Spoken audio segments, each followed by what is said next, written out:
Welcome to Beyond Haunted UK, a podcast where we explore the spaces between history and haunting, where memory, faith, and fear intertwine.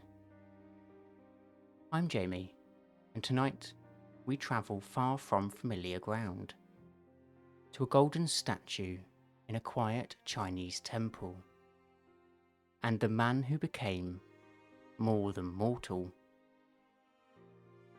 This podcast discusses themes of death, spirituality, and human remains. Listener discretion is advised. As always, my aim is reflection, not sensationalism, to explore how belief, life, and the afterlife shape the stories we tell. In a quiet village in Fujian, China, there once stood a small temple. Simple, humble, yet home to something extraordinary. Inside sat a statue, shimmering with gold leaf and silence. It wasn't made of stone, nor bronze, nor carved from wood. Beneath the gold, beneath the lacquer and paper mache, rested the body of a man, a Buddhist monk.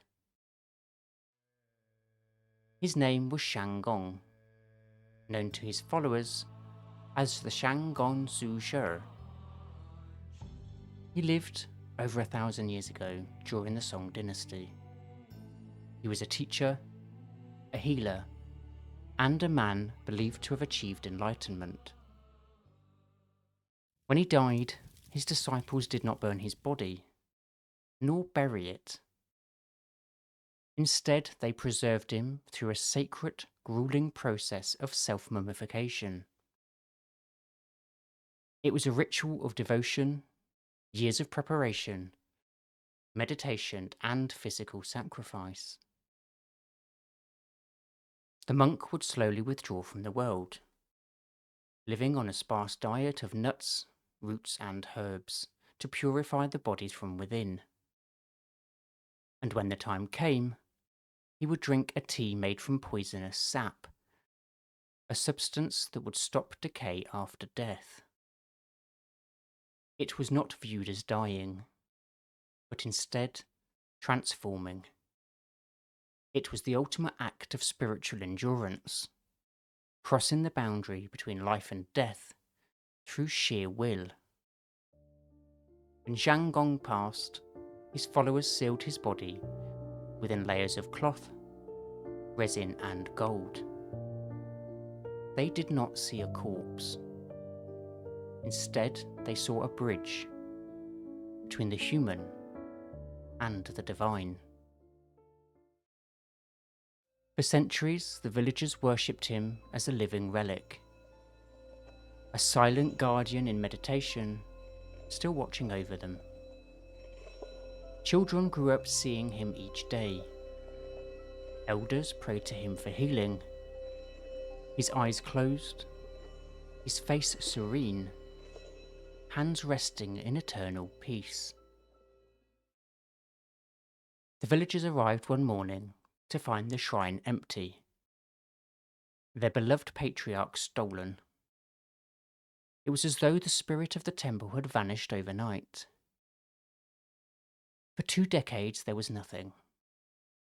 The rumours spread that misfortune followed those who took him, that the village itself fell into a quiet sorrow.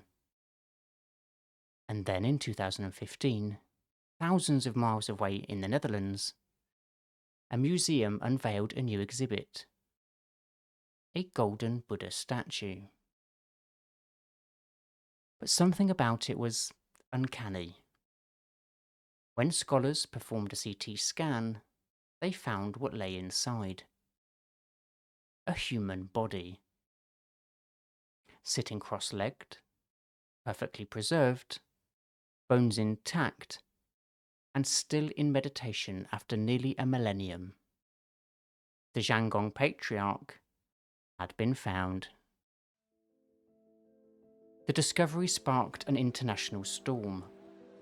The villagers recognised him immediately, their long-lost protector. But the collector who owned the statue refused to return it. He claimed he'd bought it legally. And this triggered a legal and spiritual battle unlike any other. Who owns the body of a saint? Is it art or ancestry? A relic or a human being still at peace in his own form of eternity?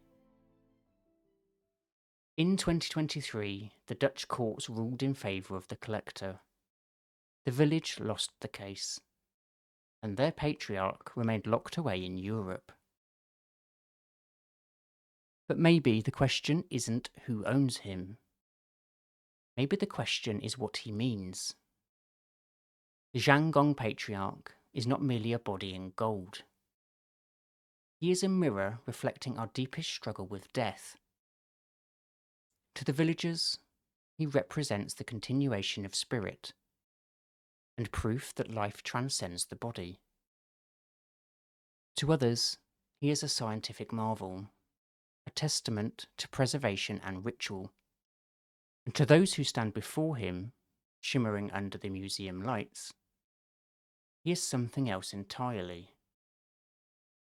A reminder that faith has its own language, one written in silence and devotion. Gold is a curious choice for the human form. It resists decay and resists time. We've used it for crowns, for tombs, and for gods. But what happens when we encase a man in it? When we make his body immortal and call it divine? Are we preserving faith? Or are we denying death? The Zhanggong patriarch sits cross-legged still, 1,000 years of meditation uninterrupted. Perhaps he no longer belongs to one place, one temple, or one people. Perhaps he belongs to time itself. We often speak of ghosts as echoes, things that linger where life once was. But sometimes a haunting is not a whisper or a shadow. Sometimes it's a presence that never left. And in the stillness of a golden statue, in the gentle curve of a mummified smile, we are forced to confront the truth we spend our lives avoiding. That death may not be an ending, but a transformation we're too afraid to understand. You've been listening to Beyond Haunted UK. Please join me next time for our Season 1 finale, Orpheus: Descent into Darkness. This will be a story of love, loss, and a thin line between hope and the underworld.